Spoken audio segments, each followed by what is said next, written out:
Ek glo ek is volmaak gemaak deur God, maar ek het geval.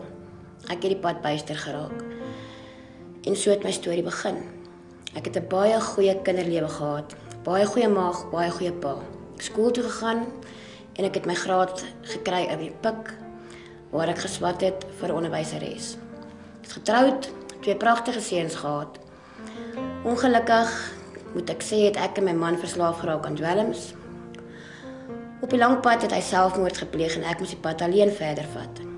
Dit het so erg geraak dat ek op die straat geëindig het en met prostitusie begin. En dit het al hoe leliker geword. Ek kan vandag sê ek sit hierso, want ek glo vas die Here het my vasgehou. En die Here het 'n beter en 'n langer doel met my gehad. Ek het een oggend van die straat afgekom, nadat ek heroïne gespuit het.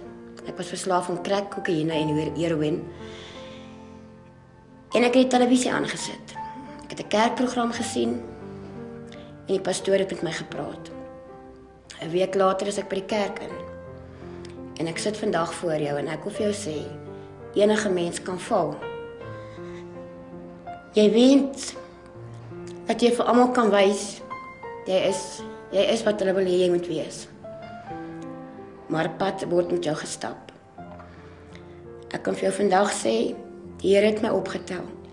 Lukas 7 gee ek vir jou vandag, vers 36 tot 50, waar die Here in 'n huis ingeloop het en waar 'n prostituut sy voete gewas het, met haar trane en met haar hare afgedroog het. En dit was waar ek was. Ek het gedink, niemand gee my om nie, niemand gaan my optel nie. Maar iemand het my opgetel en dit is God. En dit is hoekom ek vandag hier by jou kan staan. En ek kan vir jou sê, daar is hoop. Wonderwerke gebeur nie net met die mense wat dink dit gaan met hulle gebeur nie. Dit het met my gebeur. God wag vir jou en sy arms is oop. En dit is hoekom ek hier is vandag.